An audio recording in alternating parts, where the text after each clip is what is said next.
Hello everyone, welcome to my channel. I am Dori, I am a teacher of English, and today's video is all about reading techniques, that is skimming and scanning, because they are both so very important for IELTS, especially in reading, of course. So in IELTS reading, you're not going to have enough time to read the whole text word per word. Don't do that, by the way. So this is where these techniques come in handy. Both techniques are similar, but we use them for a different purpose. And just a short notice here. Just looking over an article here and there is neither skimming nor scanning. This is just chaos, okay? You need to follow certain steps, a specific procedure when you skim and when you scan in order for these techniques to work out effectively for you. Okay, so let's begin with skimming.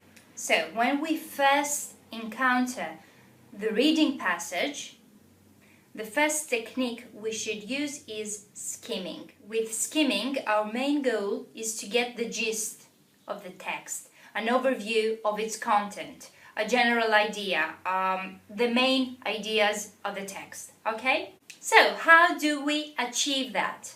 Number one, read the title first. This may seem kind of obvious, but anyway, I have to say it.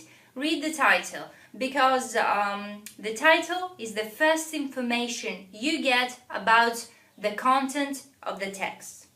Number two, read the first paragraph very quickly. Don't try to understand it in depth, word per word. No, just read it rapidly in order for you to know what it is about. This step is vital because the first paragraph is going to give you more information about the content of the text, what it is all about, but also you get connected with both the text and the writer in terms of writing style, opinions, expectations, etc. Do not get overwhelmed by this. This happens instantly, almost subconsciously. Number three, read and underline the first 2 lines of each paragraph. This is really important because usually most writers tell you what the paragraph is going to be about from the first 2 lines. So this is kind of a summary of the paragraph, what it is going to be about, and it is really helpful while you practice skimming. Number 4, subheadings and subtitles are very important too, if they exist. If they exist, please make sure not to overlook them, but underline them, because subheadings and subtitles serve the same purpose as the main title. They give you information about the paragraph, the following paragraph, what it is going to be about. So this is really important for you to know where to find and locate each theme. Alright, next step, number 5, read and underline very quickly, right? Read very quickly, not word per word. Read and underline the last 2 lines of each paragraph. Okay, in my opinion, this is not necessary every time, but the reason I'm saying this to you, and I suggest you do it, is because sometimes in the tasks there is going to be a question like, what is the opinion of the writer in this matter? Okay, what is the opinion of Europe over this matter? What is the opinion of Americans? What is the opinion of this group of people, etc., etc., etc.?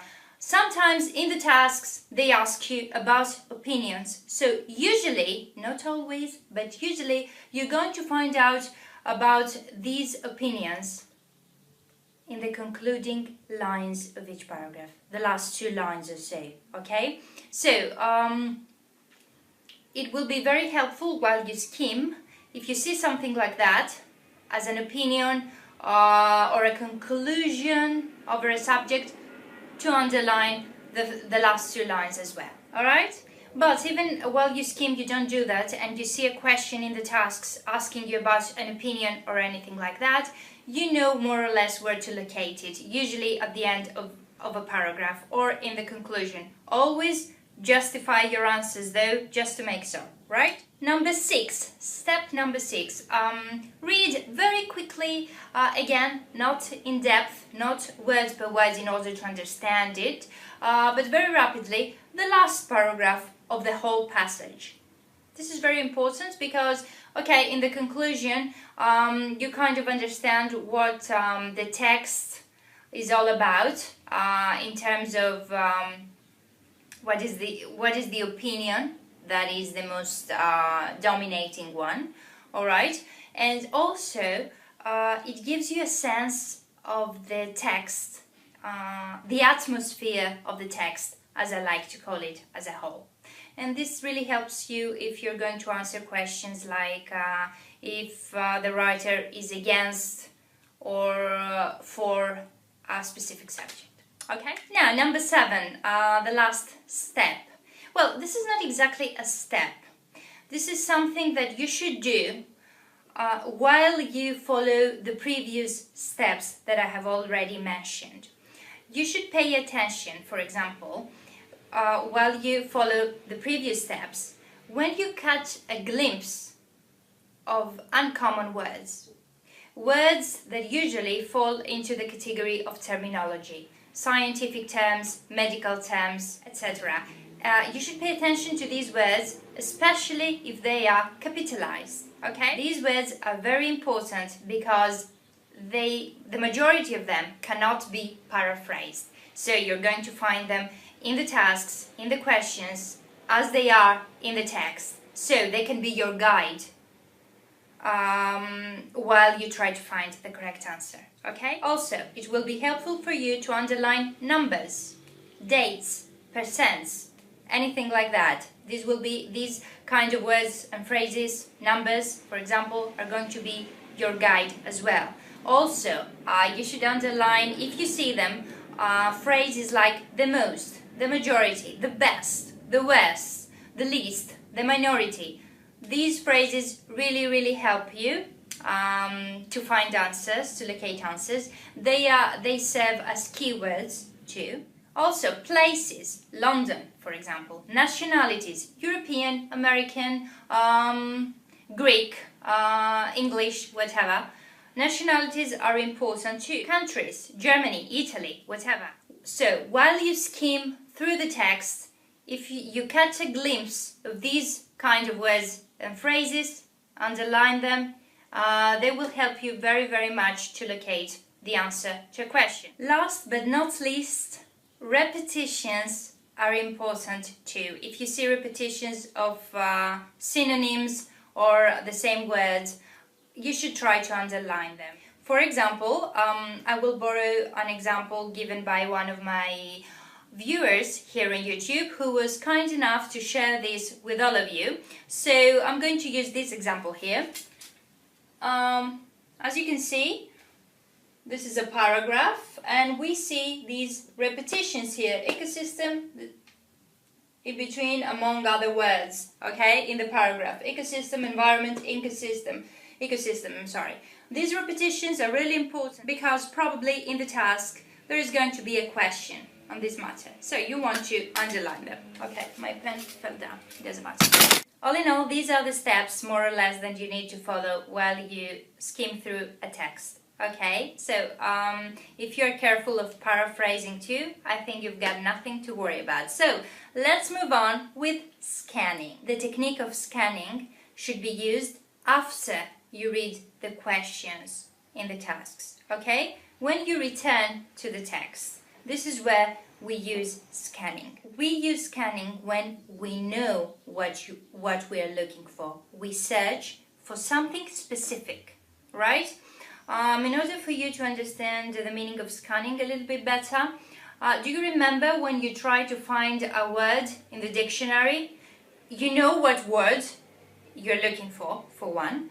And secondly, you try to locate this word in the dictionary alphabetically in specific pages.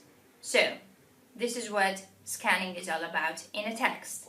It is the same process, the same procedure you follow while you search for words in a dictionary. You know what you're looking for, alright? You know what you search for and you try to find it. You try to locate it in the text, okay? So, chances are that after you're skimming, you may know where to find some answers to the questions.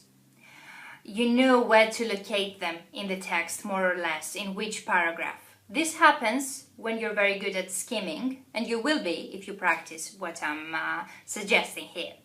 So in this case, when you know where to locate an answer to a question, you go to the paragraph you think it is, and you try to locate it. You read this paragraph very carefully.